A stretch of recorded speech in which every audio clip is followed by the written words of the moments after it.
The time of vigilantes is coming to an end. Samantha Watson declares near the end of tonight's Thanksgiving episode of Arrow, and it's not hard to see why she thinks so. Star City has passed anti-vigilante legislation. Caden James seems poised to take out Team Arrow. And Samantha officially arrests Oliver for his murders as the Green Arrow. Could this be the end of Team Arrow and other vigilante teams like it? It's not hard to understand where Samantha Watson is coming from, even though she is set up as an antagonist of sorts within the world of the show. This show has flirted with the idea that vigilantism is a flawed way of saving the city. It's why Oliver wanted to become the mayor in the first place, so he could serve Star City in the light, so he could make the kinds of changes the Green Arrow never could. The limited effectiveness of vigilantism isn't the only hard, long-ignored truths Thanksgiving faced, making it one of the best episodes of the season.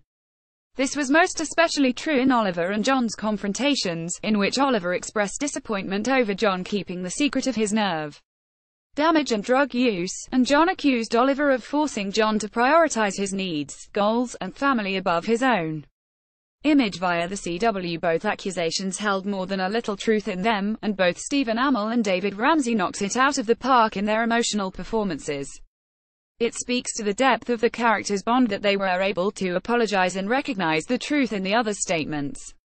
If only Oliver didn't think that lying to William about his decision to pinch hit for Diggle as Green Arrow. When have secrets ever worked out for Oliver? Besides, William tends to see right through him. Elsewhere in the episode, the strength of another partnership was tested, the one between Felicity and Curtis. Frankly, I feel like Curtis had way more to be upset about in this situation. Not only was Felicity's unilateral decision to name their new company and pick their first product kind of a dick move, but she spent $500,000 of their startup money on Oliver's bail. I mean, I want to see Oliver out of jail for Thanksgiving as much as the next person with a heart, but Felicity didn't even check in with Curtis on this. It's Curtis' right to forgive Felicity or not, but I probably would have needed a little more time to be angry about this. Thanksgiving was filled with character-driven heart-to-hearts. While the one between John and Oliver may have been the most overdue, the one between Quentin and Dinah was my favorite. When Quentin expresses blame for evil Lauren's actions because he let her go that time, Dinah gives him a different perspective. We're good people, Quentin. We see the best in the people we care about. And I, for one, am not ready to think of that as a bad thing. What did Team Arrow do before Dinah came along? Image via the CW. The episode ends on a pretty happy note. Though the threat of Caden, James and, jail may loom over Team Arrow, at least they have one another, and Thea, that's right, Thea finally woke up from her months-long coma, and you can tell the cast had a pretty great time playing the scene when they discussed that particular miracle.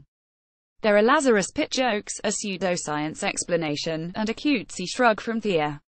Willa Holland practically winks at the camera. Oliver's family celebrates Thanksgiving gathered around Thea's hospital bed. Oliver, William, Felicity, and John at her side. Oliver has so much to be thankful for, a fact that he revels in.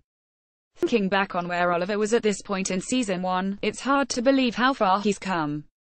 Arrow may not have been the strongest show over the last 5.5 seasons, but it's episodes like this one, installments that draw on how well we know these characters and how well they know each other, that makes sticking with a show past its prime worth it. Happy Thanksgiving, everyone. Rating very good.